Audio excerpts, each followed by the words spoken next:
اللهم صل وسلم على عبدك محمد الذي جعلته السبب الأقوى لتفريج كل كربة. Salawat dan salam kepada junjungan Nabi besar Muhammad sallallahu alaihi wasallam yang merupakan sebab terangkatnya segala musibah. Wa ala alihi wa sahbihi wa man tabi'ahum ala sidqi wal mahabbah. Salawat dan salam tercurah kepada keluarga Nabi, kepada sahabat Nabi, kepada pengikut Nabi. وعلى آبائه وإخوانه من الأنبياء والمرسلين أعلى الخلائق منزلة ورتبة. Tercurah juga salawat dan salam kepada datuk keturunan beliau, kepada saudara-saudara beliau daripada kalangan para nabi dan rasul yang diangkat darjatnya oleh Allah. وعلى آلهم وصحبهم وتابعيهم. Dan juga salawat dan salam tercurah kepada keluarga-keluarga para nabi terdahulu dan kepada sahabat-sahabat mereka. وعلى ملائكتك المقربين وجميع عبادك الصالحين. Juga tercurah kepada para malaikat yang dekat dengan Allah dan juga hamba-hamba Allah yang saleh. وعلينا وأهل هذا الجمع أجمعين معهم وفيهم بأكرم الأكرمين. Semoga kita semua digolongkan oleh Allah Subhanahu wa taala dalam golongan mereka yang diberi rahmat oleh Allah Subhanahu wa taala. وبعد فيذكر الشيخ محمد نووي الجاوي عليه رحمة الله في هذا الباب شعبة الكفارات. Penulis buku ini Syekh Muhammad Jawi Al-Bantani ada menuliskan dalam kitabnya ini bab berkenaan dengan kafarah. وهناك التسبب لمغفرة الذنوب بصدق التوبة وبالأعمال الصالحة والحسنات. قال تعالى إن الحسنات يذهبن السيئات. Di sana ada beberapa amalan-amalan yang menjadi sebab untuk meraih pengampunan dari Allah Subhanahu wa taala, seperti mana disebutkan oleh Allah Subhanahu wa taala dalam Al-Qur'an bahwasanya amalan-amalan perbuatan baik itu akan menghapus kesilapan dan dosa. Wa fi dzalika yaqulu sallallahu alaihi wasallam ala adullukum ala ma yamhu Allahu bihi al-khataaya wa yarfa' bihi ad-darajat.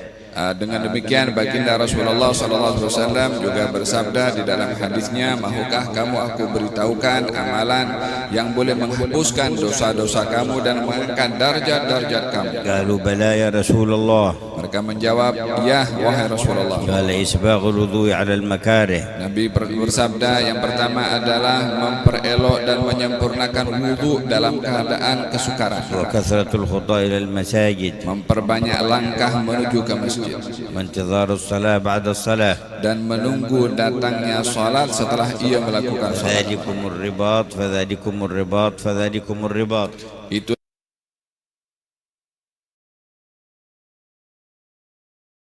ولكن هناك أعمالا مخصوصة تكون كفارة لتقصيرات مخصوصة. Akan tetapi di sana juga ada amalan-amalan yang bersifat kafarah terhadap perbuatan-perbuatan yang dilakukan dalam bentuk kesilapan. وقد ذكر هذه الأربع الكفارات في هذا الباب. Dalam kitab ini ada disebutkan 4 macam kafarah. كفارة القتل لمن قتل نفسا خطأ. Yang pertama adalah kafarah dalam melakukan perbuatan membunuh dengan cara tidak sengaja. قال تعالى وما كان للمؤمن أن يقتل مؤمنا إلا خطأ. Allah berfirman dalam Al-Quran, tidaklah berlaku kepada seorang mukmin untuk membunuh orang mukmin yang lain melainkan berlakunya dengan salah atau tidak sengaja. وذلك لما في دم المؤمن من حرمة لما لدم المؤمن من حرمة وقدر عند الله تعالى. Ini disebabkan oleh karena nyawa dan darah orang beriman itu ada kehormatannya dan nilainya di sisi Allah Subhanahu wa taala. حتى جاء في الخبر لو أن أهل السماوات والأرض تمالوا على قتل أو سفك دم رجل مسلم بغير حق لأكبهم الله في النار. Sehingga disebutkan dalam khabar kalau ada berpakat semua makhluk di langit dan di bumi untuk membunuh satu orang muslim, maka semua yang melakukannya akan dicampakkan oleh Allah ke dalam api neraka. Qala sallallahu alaihi wasallam la yazalul muslim fi fushatin min dinih ma lam yusib daman haramah. Di dalam hadis baginda Rasulullah bersabda, seorang muslim itu masih terpelihara agamanya selagi mana ia tidak menumpahkan darah orang lain. يعني فإذا أصاب الدم الحرام فقد ضيق الخناق على نفسه وصعب الأمر والحساب. yakni daripada hadis maksudnya kalau seorang muslim ada membunuh orang muslim yang lain, maka ruangnya untuk mendapatkan pengampunan sangat sempit untuk diraih. فوقد قال تعالى ومن يقتل مؤمنا متعمدا فجزاؤه جهنم خالدا فيها وغضب الله عليه ولعنه وأعد له عذابا عظيما. Bagaimana tidak, sementara di dalam Al-Quranul Karim Allah Subhanahu wa Ta'ala menyebutkan tentang dosa orang membunuh orang lain. Allah berfirman dalam Al-Quran, barang siapa membunuh orang mukmin dan sengaja, maka baginya neraka jahanam, kekal berada di dalam neraka. Ia dimurka oleh Allah, ia dilaknat oleh Allah, dia diberi azab yang pedih oleh Allah. وقال ومن قتل مؤمنا خطأ فتحرير رقبة مؤمنة. Maka dikatakan di sini orang yang membunuh orang yang beriman dengan tidak sengaja, maka kafarahnya adalah membebaskan hamba sahaya. ودية مسلمة إلى أهله إلا أن يصدقوا. Yang kedua, jika tidak maka ia menggantikan dengan membayar ganti rugi kepada ahli keluarganya, melainkan jika ahli keluarganya memaafkan. وإن كان من قوم عدو لكم وهو مؤمن فتحرير رقبة مؤمنة. Jika ia berlaku kepada satu kaum yang ia tergolong ke kaum orang yang beriman, maka kafarahnya adalah membebaskan hamba sahaya. إن كان من قوم بينكم وبينهم ميثاق فدية مسلمة إلى أهله وتحرير رقبة مؤمنة. Jika berlaku kepada golongan yang kamu antara dia ada perjanjian, maka hendaklah digantikan ia dengan ganti rugi. فمن لم يجد فصيام شهرين متتابعين. Bagi yang tidak mampu melakukannya, maka adalah ia berpuasa selama 2 bulan berturut-turut. وكذلك الكفارة في الظهار وهو لمن شبه زوجته والعياذ بالله بظهر أمه وذلك حرام وزور. Yang kedua adalah kafarah, namanya kafarah zihar, yaitu seseorang suami yang mengatakan atau menyamakan istrinya umpama sama dengan ibunya, dan perbuatan ini adalah satu perbuatan yang haram dan juga tipu. وكذلك من جمع زوجته في نهار رمضان عمدا بغير عذر فعليه عتق رقبة فإن لم يجد فصيام شهرين متتابعين. Demikian juga orang yang dia bersama dengan istrinya tengah hari bulan Ramadan secara sengaja, maka baginya membebaskan hamba sahaya atau berpuasa selama 2 bulan berturut-turut. ثم في كفارة الظهار والفطر بالجماع في رمضان إذا عجز عن صوم الشهرين المتتابعين فليطعم 60 مسكينا. Bagi mereka yang melakukan perbuatan zihar atau bersama dengan istrinya tengah hari bulan Ramadan, jika tidak mampu berpuasa selama 2 bulan berturut-turut, maka baginya kafarah memberi makan kepada 60 orang miskin. والشهرين المتتابعين أي متواصلة يوما بعد يوم لا يفطر بينها يوما قط. Yang dimaksudkan berpuasa 2 bulan berturut-turut, yakni tidak terpisah satu daripada yang lain dengan apapun bentuk, ia tidak membatalkan puasanya. فيجب أن يبدأ الشهرين في شهرين لا تأتي فيهما عيد فطر ولا أضحية. Yaitu berpuasa 2 bulan berturut-turut yang tidak dikira bila berlaku puasa, tidak dikira bila berlaku hari raya Idul Fitri dan Idul Adha. ثم لو فطر ولو بعذر انقطع التتابع فيعيد الشهرين من أولهما. Jika ia berpuasa lalu ia berbuka dengan tanpa ada uzur, maka dia akan dikira puasanya terputus dan dia mesti mengulang daripada awal sekali lagi. إلا عذر الحوض للمرأة فإن ذلك ضرورة لا تملك إبعادها. Kecuali bila ada uzur haid bagi perempuan, karena itu tidak boleh dielakkan baginya.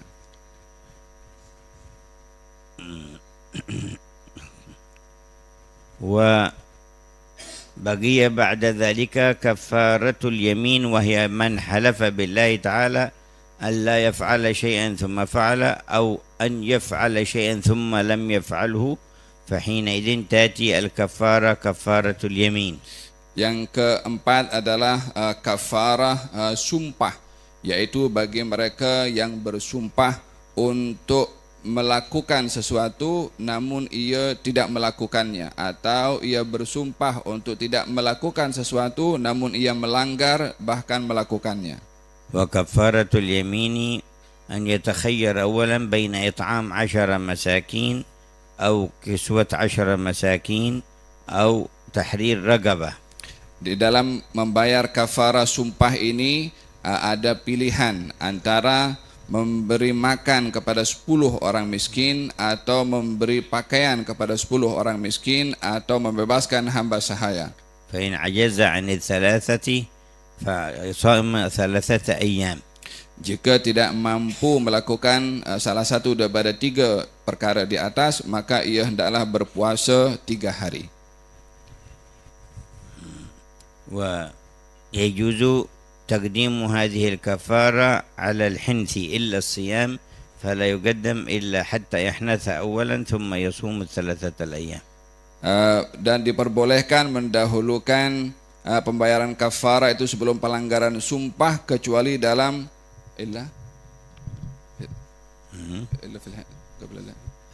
الكفارة بالصوم ما يمكن يتقدم على الحنث. نعم إلا ما ذكرت. يجوز يقدم الكسوة والإطعام على قبل أن يحنث، ثم يحنث ثم يخالف اليمين، لكن الصوم ما يمكن تقديمه على أن يحنث، أول يحنث ثم يكفر بالصوم. أما تقديم الكفارة بالطعام والكفارة بالكسوة يجوز قبل أن يحنث وقبل أن يخالف اليمين، يكفر ثم يخالف. Di dalam membayar kafarah sumpah ini boleh didahulukan membayar kafarahnya sebelum melakukan pelanggaran kepada sumpah, sebelum melakukan pelanggaran pada sumpah itu. Ya, ثم أن اليمين نهانا الله أن نجعلها عرضة، وقال ولا تجعلوا الله عرضة لأيمانكم أن تبروا وتتقوا وتصلحوا بين الناس.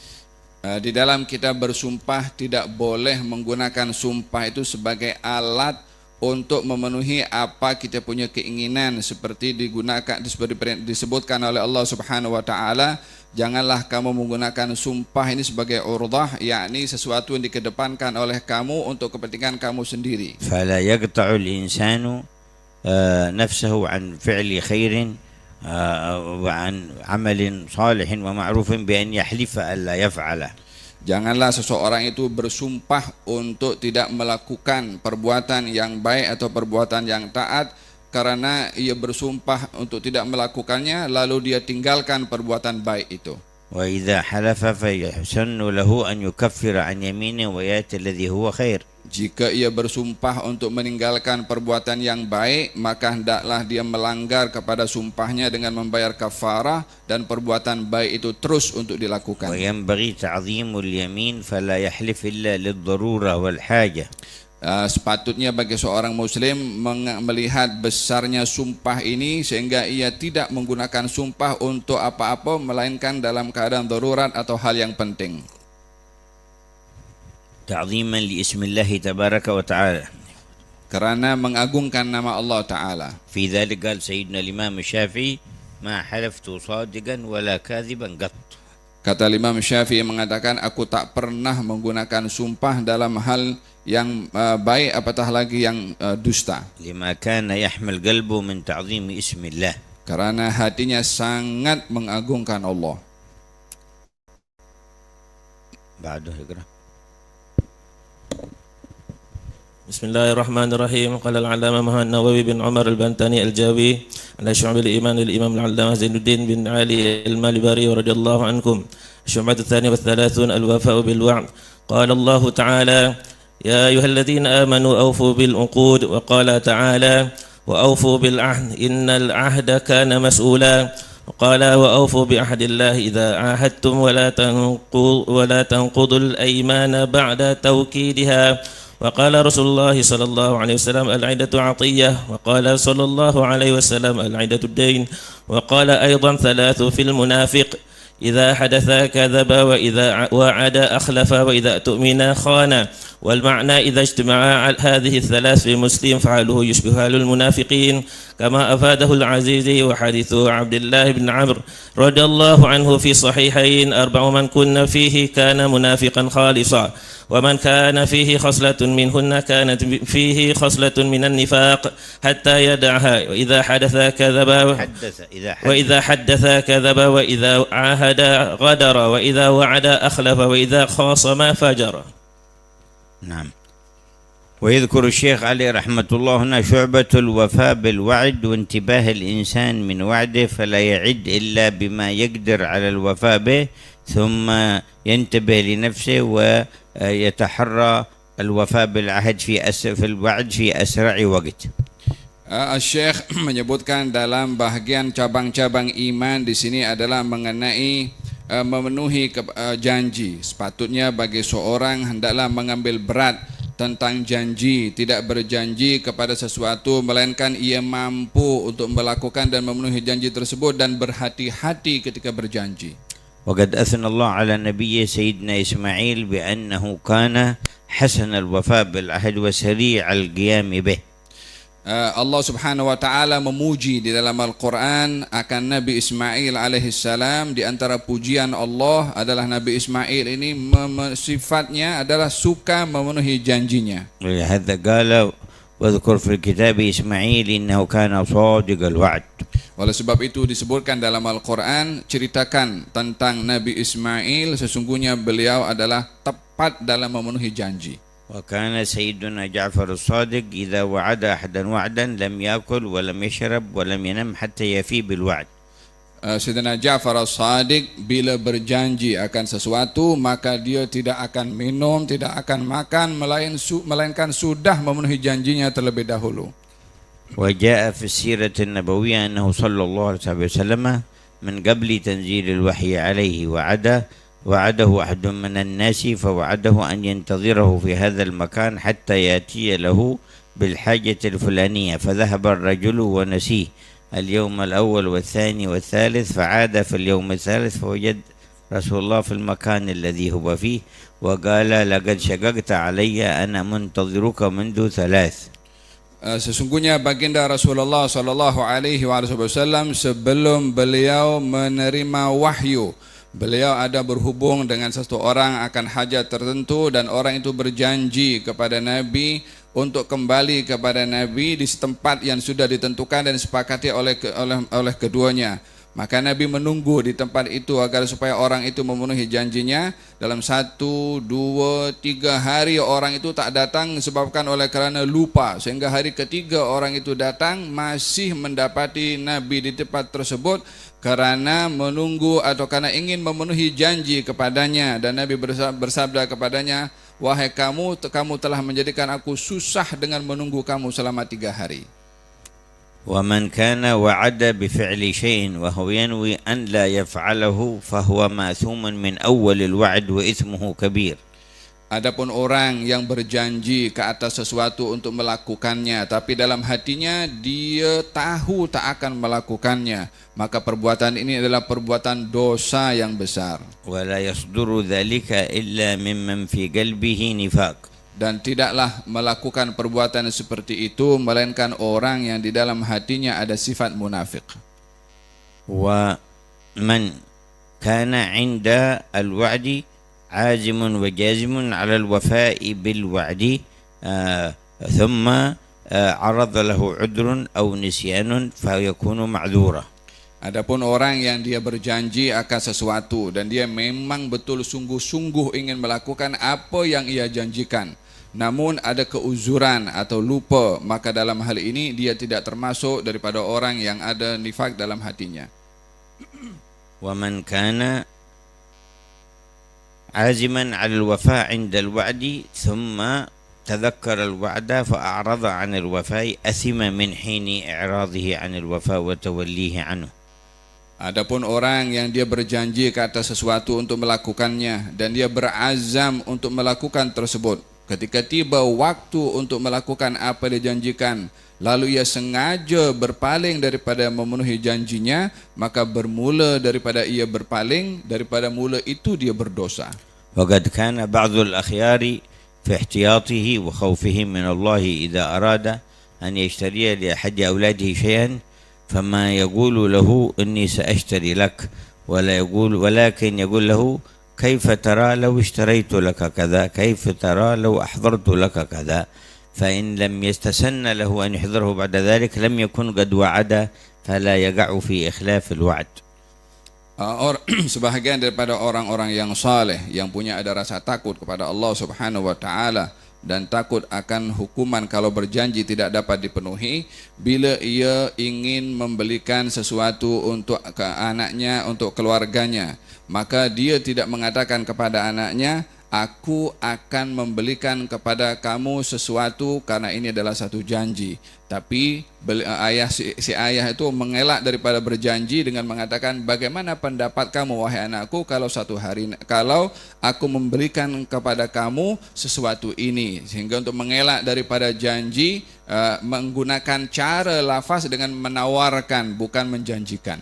Wa aradat imra'atun an yatiya ilaiha tifluha فقالت تعالى أعطيك فلما جاء قال ما كنت فقال لها صلى الله عليه وسلم ما كنت تعطينه لو جاءك قالت تمر عنده كسرى قال ألا لو لم تفعلي لكانت عليك كذبة أي إخلاف وعد.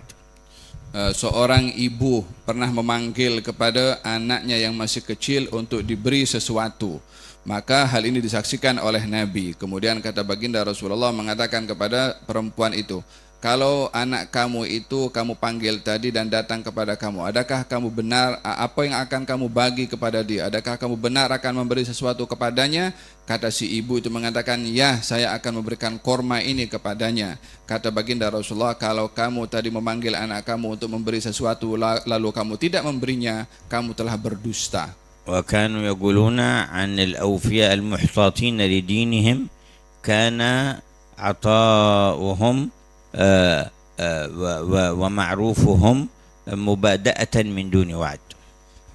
Orang-orang dahulu yang sangat menjaga kepada janji dan bersungguh-sungguh kalau berjanji ingin memenuhi, maka mereka bila ingin memberi sesuatu mereka memberi tanpa berjanji. فليحذر المؤمن أن يتساءل بالوعود ثم يخلف فيها. Maka bagi seorang mukmin adalah berhati-hati di dalam berjanji lalu dia mengingkari janjinya, jangan berbuat demikian. فيشتري ثلث النفاق. Maka dia akan tergelincir kepada golongan salah satu daripada 3 sifat munafik. لأن علامة المنافق 3. Karena tanda-tanda orang munafik ada 3. إذا حدث كذب. Kalau bercakap ia dusta. يتساهل بالكذب والعياذ بالله تعالى وقال الصحابة كنا لا نتهم به إلا منافقا. Sebagian daripada orang yang dia menganggap ringan untuk berdusta sehingga kerap melakukan perbuatan berdusta. Kata sahabat mengatakan, dahulu kami bila ada orang yang berdusta maka kami menganggapnya ia adalah seorang munafik. وإذا حدثت كذبة من أحد تغير عليه صلى الله عليه وسلم فلم يباسطه ولم يرجع إليه حتى يعلم إقلاعه وتوبته الصادقة من ذلك الفعل القبيح. Bila ada orang yang berdusta di hadapan Rasulullah SAW, maka Nabi akan marah dan menampakkan rasa tidak suka kepada orang itu sehingga orang itu insaf dan bertaubat daripada perbuatan dustanya. وجاء في الأثر أنه إذا كذب الإنسان تباعد الملكان عنه مسافة ميل من نتن ما يخرج من فيه. Disebutkan dalam athar bahwasanya jika seseorang itu berdusta, maka kedua malaikat yang menjaganya itu menjauh daripada orang itu dalam jarak satu batu disebabkan oleh kerana bau busuk pada dusta yang ia lafazkan. هم يشمون ريح الكذب الخبيث. Mereka para malaikat ini dapat mencium betapa busuknya perbuatan dusta. والثانية قال وإذا وعد أخلف. Yang kedua, sifat orang munafik itu adalah kalau berjanji dia berdusta. والثالثة وإذا اؤتمن خان. Yang ketiga, bila diberi amanah dia berkhianat. فهذه الثلاث العلامات الملازمة للمنافق والعياذ بالله. Tiga sifat ini ada kepada orang-orang munafik. Semoga Allah lindungi kita.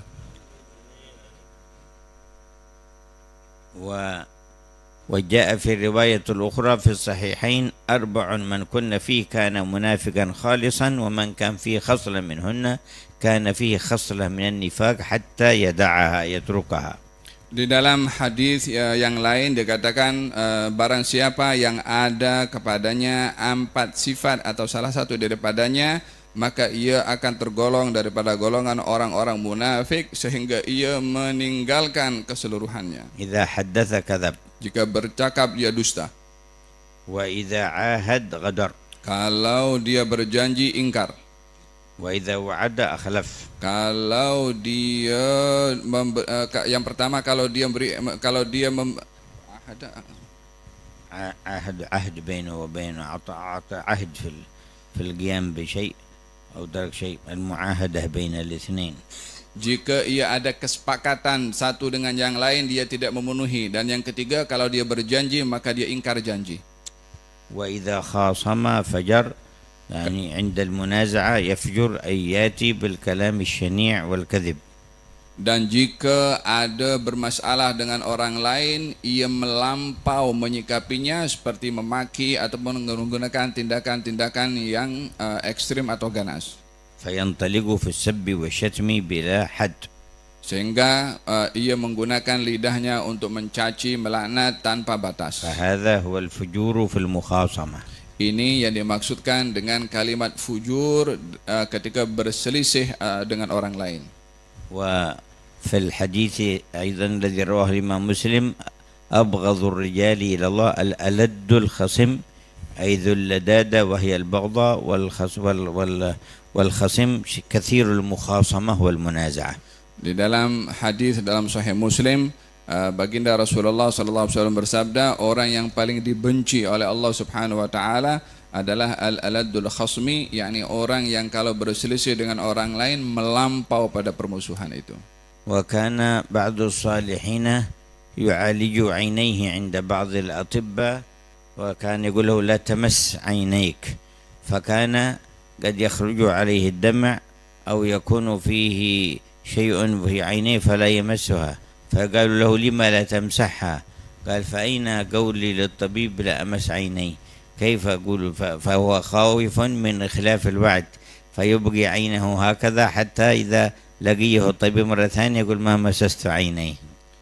Sehingga ketika ada seorang saleh yang dia ada sakit pada matanya, ketika datang pergi kepada dokter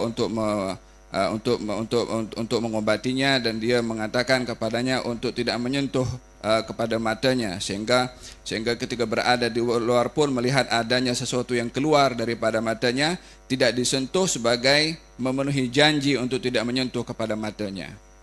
ومما جاء في ترجمة سيدنا عبد القادر الجيلاني عليه رضوان الله أن والده توفي وهو صغير فربته أمه. Syekh Abdul Qadir Jailani hidup di satu keadaan di mana ayahnya meninggal dunia ketika masih kecil dan dididik oleh ibunya. فلما بلغ السن طلب العلم قالت له أمه إني أستودعك الله فتذهب لطلب العلم في بغداد، وكانت تلك الأيام محل لوفرة العلماء ولتلقي العلم، فأرسلته وخيطت في ثوبه 40 درهما، قالت هذا ما بقي مما خلفه لك أبوك فأنفق على نفسك منه ثم يتولاك الله تبارك وتعالى مهما فنيت عليك، وعاهدته ألا يكذب أبدا. Syekh Abdul Qadir Jailani ini diperintahkan oleh ibunya setelah dididik dan masuk kepada usia yang sepatutnya pada usia itu ia belajar dan mengambil ilmu, maka ibunya menghantarkan Syekh Abdul Qadir Jailani pergi ke Baghdad untuk belajar. Baghdad pada ketika itu ramai para ulama dan ramai orang yang datang untuk belajar di tempat itu. Maka ibunya meletakkan 40 dirham pada poket pakaian yang dipakai oleh Syekh Abdul Qadir dan dijahit poketnya dengan simpanan 40 dirham. Kemudian gunakanlah duit ini, kata ibunya, sesuai dengan keperluan. Bila habis maka Allah Subhanahu wa taala akan membantu segala urusan kamu. فتوجه في قافلة يريدون بغداد. Maka Syekh Abdul Qadir Jailani ikut bersama dengan satu kafilah menuju ke Baghdad. فصادفوا في الطريق نهابين من قطاع الطريق أخذوا ما في القافلة وكلما رآه أحد من هؤلاء القطاع قال هذا صغير ما عنده شيء فيتركونه. Maka di perjalanan kafilah ini dirompak oleh perompak dan diambil harta masing-masing yang berada dalam kafilah tersebut, melainkan setiap perompak yang melihat anak kecil, yaitu Syekh Abdul Qadir, mengatakan ini budak kecil, tak adalah punya apa-apa untuk dirompak daripadanya, maka setiap orang hanya lalu saja dan tak bercakap apapun dengan Syekh Abdul Qadir. ثم إن واحد منهم جاء يقول أنت يا صغير عندك شيء في القافلة؟ قال نعم. Salah seorang daripada perompak itu saja tanya kepada Syekh Abdul Qadir, kamu anak kecil, kamu ada harta ke? Katanya, ya. قال ماذا عندك؟ قال 40 درهم. Ditanya oleh perompak itu, apa yang kamu ada? Saya ada 40 dirham, kata Syekh Abdul Qadir. تعجب فيه وفي خبره قالوا فأين هي؟ Maka perompak itu pun merasa hairan, kenapa dia jawab betul-betul. Katanya, mana duit itu? قال مخيطة في ثوبي فحسها فوجدها صحيحة فأخذه إلى رئيسهم. Maka kata perompak itu, mana duit kamu yang 40 dirham itu? Katanya, ini ada dalam poket aku yang sedang dijahit. Maka dipeganglah oleh perompak itu pada poketnya. Ternyata didapati memang betul ada duit dalam poket itu. Maka dibawalah Syekh Abdul Qadir kepada ketua perompak. قال هذا الطفل يقول إن عنده 40 درهم. Kata perompak yang membawa Syekh Abdul Qadir mengatakan, ini anak kecil, saya tanya apa ada duit, katanya ada 40 dirham, dan dia jawab dengan betul. فقال معك يا ولد 40 درهم؟ قال نعم. Kata ketua perompak itu mengatakan, hai budak kecil, kamu ada duit 40 dirham ke? Katanya, ya ada. قال أين هي؟ قال مخيطة في ثوبي هذا. Katanya, mana duit itu? Kata Syekh Abdul Qadir, ini ada dalam poket saya ini. فحسها فوجدها فقال هل تعلم لماذا نسألك عنها؟ قال نعم. تريدون أخذها؟ قال فلماذا تخبرنا؟ Kata ketua perompak itu mengatakan, mana duit kamu? Maka ditunjukkan oleh Syekh Abdul Qadir pada poketnya. Maka disentuh oleh ketua perompak poket itu, ternyata ada duit di dalamnya. Kata ketua perompak itu, kamu tahu siapa saya? Katanya, ya, saya tahu kamu perompak yang akan ambil duit saya. Kata ketua perompak mengatakan, kenapa kamu beritahu kepada saya duit kamu itu kalau kamu tahu akan dirompak? قال لأن أمي عاهدتني ألا أكذب أبدا. Kata Syekh Abdul Qadir mengatakan, karena ibu saya telah mengambil janji daripada saya untuk saya tidak berdusta selama-lamanya. فاهتز قلب رئيس القطاع ومن معه. Maka hati perompak itu tersentak atau terkejut dengan sikap Syekh Abdul Qadir Jailani. قال وأين هي أمك الآن بعيدا منك ما تراك. Kata ketua perompak itu mengatakan, sekarang ibu kamu kan tidak nampak apa yang kamu buat kalau kamu berdusta. قال لكن الله يراني وقد سمعها عاهدتني وهو الآن يراني. Katanya, tapi Allah melihat saya ketika ibu saya berjanji kepada saya, dia saksi, dan sekarang pun ia menjadi saksi dan melihat kepada saya. فبكى وقال تبنا إلى الله تعالى. Maka ketua perompak itu pun menangis dan mengatakan, aku bertaubat kepada Allah dan tak akan melakukan perompakan sekali lagi. ردوا على القافلة كل ما أخذتم عليهم. Kata ketua perompak itu, semua yang kamu rompak harta benda ini kasih balik kepada kafilah keseluruhannya. فرجع إلى القافلة جميع ما أخذ عليهم. Maka semua yang dirompak dikembalikan kepada semua kafilah yang bersama dengan. وقال أين تذهب يا ولد؟ Maka ketua perompak itu mengatakan kepada budak itu, wahai anak kecil, kamu nak ke mana? قال إلى بغداد أتعلم علم الشريعة لأعمل به. Kata Syekh Abdul Qadir mengatakan, saya akan pergi ke Baghdad untuk belajar ilmu syariah dan beramal dengannya. قال ونحن نمشي معك.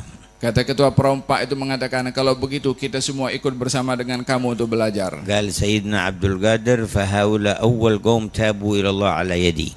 Kata Syekh Abdul Qadir mengatakan, mereka adalah golongan pertama daripada orang-orang berdosa yang bertaubat dengan sebab aku. بعده اقرأ.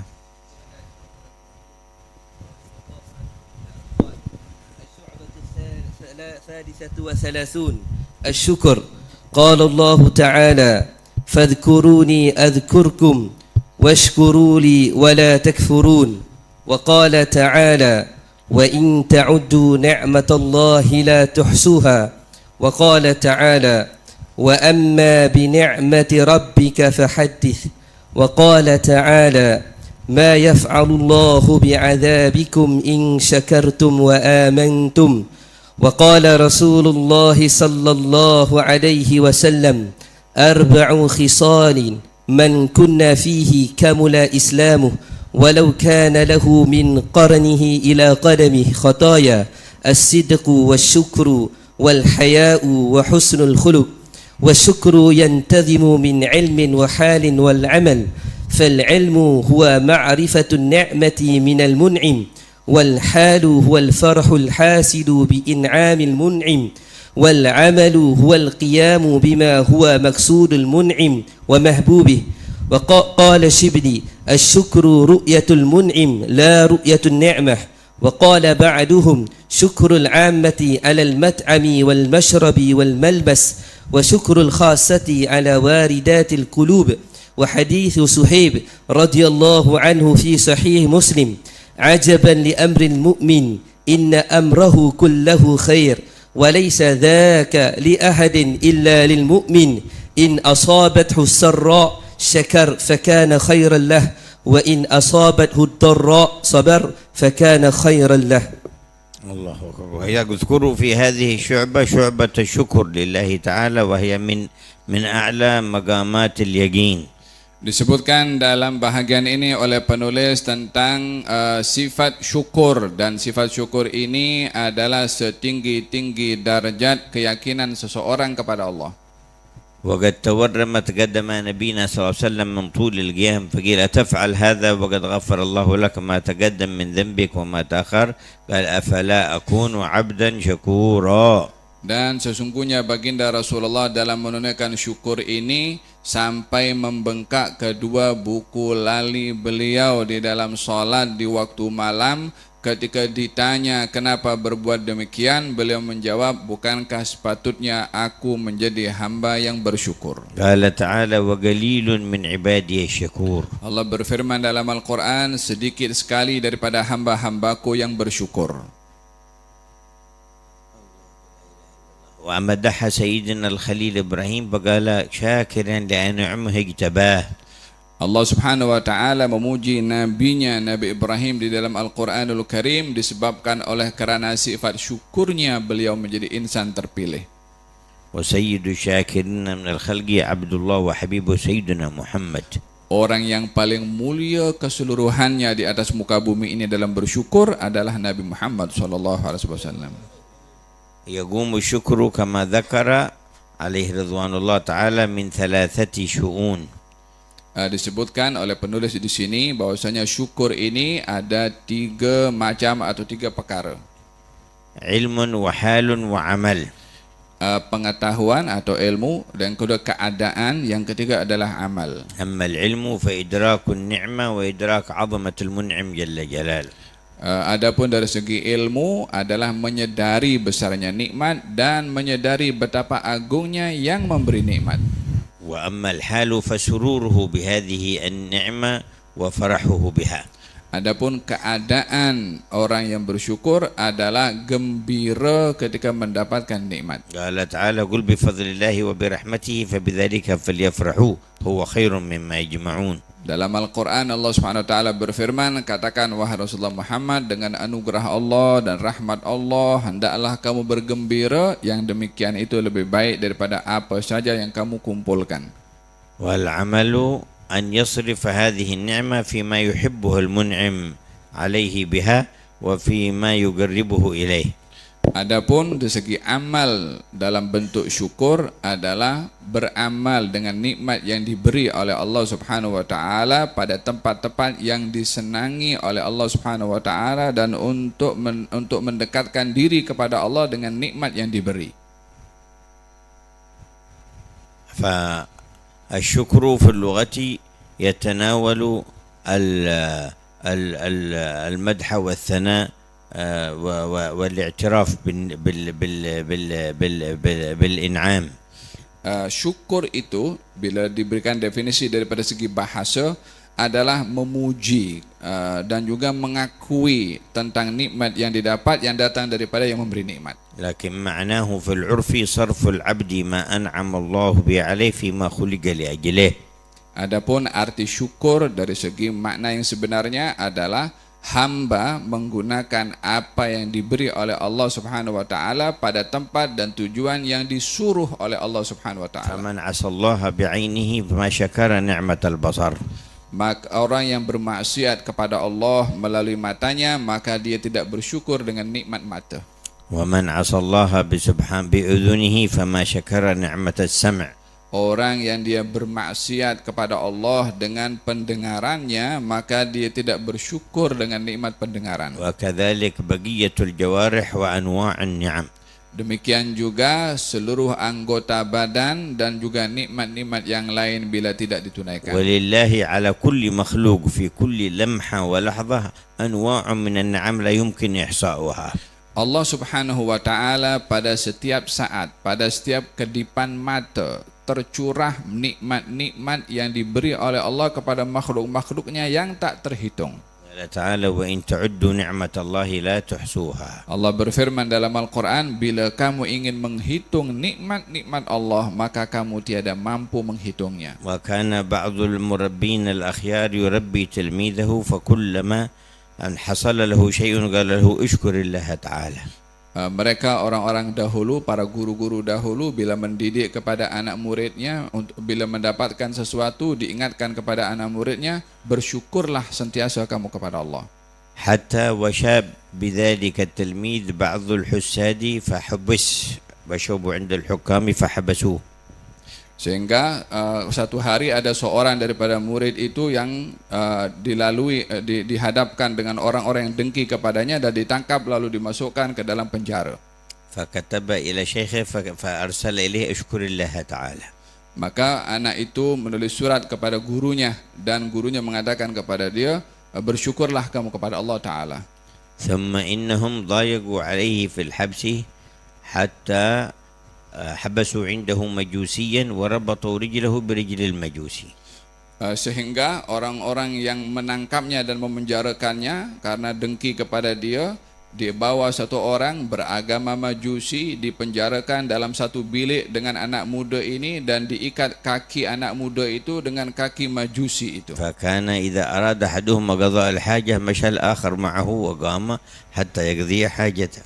Sehingga salah satu daripada keduanya berada dalam penjara, bila ingin buang hajat, maka mau tak mau yang lain akan ikut bersama untuk memberi laluan kepada yang lain untuk buang hajatnya karena terikat kakinya. Wa kataba ila syaikhihi bidzalik. Maka sekali lagi anak muda itu tulis surat kepada gurunya. Fa arsala ilayhi nushkurillah ta'ala. Kemudian gurunya menjawab kepadanya, bersyukurlah kamu kepada Allah Ta'ala. فكتب إليه إلى متى أشكر الله وما هو النعمة في أن تتقيد رجلي برجل المجوسي هذا. Kemudian si murid itu pun mengatakan kepada gurunya, sampai bila aku nak syukur kepada Allah Subhanahu wa taala sementara kondisi aku terikat dengan kaki aku dengan kaki orang beragama Majusi ini. فكتب إليه شيخه أنك تصبح وتمسي مؤمنا بالله ولو تحول الزنار الذي في المجوسي إليك وصرت كافرا لعرفت ما فاتك من النعم. Kata gurunya mengatakan, kamu bersyukur kepada Allah disebabkan oleh kerana kamu masih tetap pagi dan petang berada dalam keadaan Islam, yang kalau hukuman Allah Subhanahu wa taala kepada orang yang tidak beriman mengena kepada kamu, maka kamu tidak akan mampu menanggung hukuman tersebut, tapi kamu masih diberikan oleh Allah kekal dalam Islam dan iman. فخضع لله واستشعر نعمة الله عليه Maka barulah dia sedar betapa besar nikmat yang Allah berikan kepadanya. ففرج الله عنه وأصلح له أحواله ورفعه إلى مقام عالي. Maka tak lama daripada itu dia pun dibebaskan daripada penjaranya dan diangkat darjatnya oleh Allah Subhanahu wa taala pada darjat yang tinggi. وإذ تأذن ربكم لئن شكرتم لأزيدنكم. Allah berfirman dalam Al-Quran ketika Tuhanmu telah mengisytiharkan bahwa orang yang bersyukur maka ia akan ditambahkan oleh Allah nikmatnya. وذكر خبر 4 خصال من كن فيه كمل إسلامه.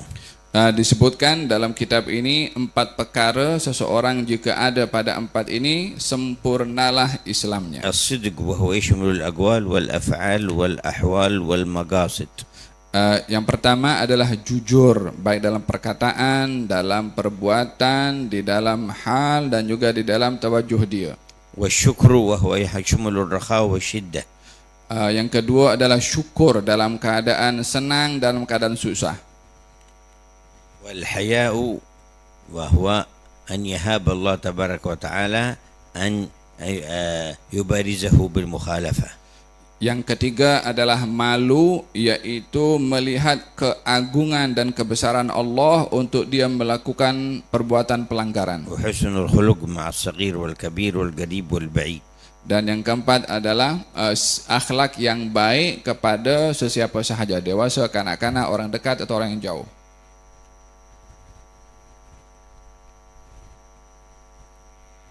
وفقنا الله وإياكم للشكر.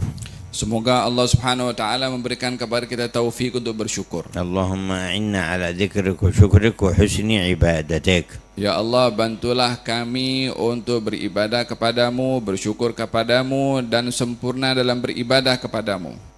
وإذ تأذن ربكم لئن شكرتم لأزيدنكم. Allah berfirman, Allah mengisytiharkan bahwasanya orang bersyukur akan ditambahkan nikmat oleh Allah. قال سيدنا عمر ما نازلتني مصيبة إلا رأيت لله علي فيها 3 نعم. Sayyidina Umar mengatakan, tidaklah saya diduga oleh Allah dengan satu dugaan, melainkan saya akan melihat 3 nikmat Allah pada dugaan itu. الأولى أنها في دنياي وليست في ديني. Yang pertama adalah musibah itu mengenai kepada dunia saya dan tidak mengganggu kepada iman dan agama saya. الثانية أن الله قادر على أن يبتليني بأكبر منها فما ابتلاني إلا بها. Yang kedua, Allah itu mampu untuk menduga saya dengan dugaan yang lebih berat daripada dugaan yang sedia ada dengan saya, tetapi Allah tidak memberikan dugaan kepada saya yang berat. والثالثة أنه يأجرني ويثيبني عليها. Yang ketiga adalah saya diberi pahala oleh Allah Subhanahu wa taala dengan musibah yang menimpa kepada saya ini. وذكر حديث مسلم عن صهيب عن النبي صلى الله عليه وسلم عجبا لأمر المؤمن إن أمره كله خير. Maka disebutkan oleh penulis di sini hadis yang diriwayatkan oleh Imam Muslim daripada Suhaib mengatakan baginda Rasulullah sallallahu alaihi wasallam bersabda, sungguh menakjubkan perihal orang beriman, segala urusannya membawa kebaikan. وليس ذلك لأحد إلا للمؤمن. Dan ini tidak didapat melainkan hanya kepada orang-orang beriman sahaja. إن أصابته سر شكر فكان خيرا له. Jika ia diduga oleh Allah Subhanahu wa taala dengan nikmat dan dia bersyukur, maka itu membawa kebaikan. وإن أصابته ضر صبر فكان خيرا له. Jika diduga oleh Allah dengan musibah dan dia bersabar, maka demikian itu juga membawa kebaikan. فهو في كل حال يثاب. Maka seorang mukmin itu dalam keadaan apapun juga diberi pahala وينال الاقتراب dan meraih kedekatan kepada Allah وترتفع درجته عند رب الأرباب dan terangkat darjatnya di sisi Allah ويزداد إيمانا ويقينا dan akan semakin bertambah imannya dan keyakinannya. فحققنا الله بالإيمان. Semoga Allah Subhanahu wa taala memberikan kepada kita hakikat iman. وسيدنا صهيب قد ابتلي بالسر فشكر وبالضر فصبر. Suhaib, perawi hadis ini telah diduga oleh Allah Subhanahu wa taala dengan nikmat, tapi dia bersyukur, diduga oleh Allah dengan musibah dan dia pun bersabar. وكان مستضعفا بمكة يؤذى مع المؤمنين الذين يؤذون بمكة. Beliau salah seorang yang berada di Mekah, diganggu, disakiti bersama dengan orang-orang beriman yang lainnya. وكان يترقب الفرصة للخروج إلى الهجرة إلى رسول الله صلى الله عليه وسلم.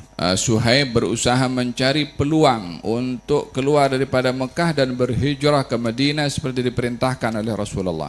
فسنحت له فرصة في ليل فخرج. Maka ketika melihat adanya peluang untuk keluar secara senyap-senyap untuk tidak diketahui, maka beliau keluar di waktu malam. فصادف بعض زعماء قريش يمشون في تلك الطريق وأمسكوه.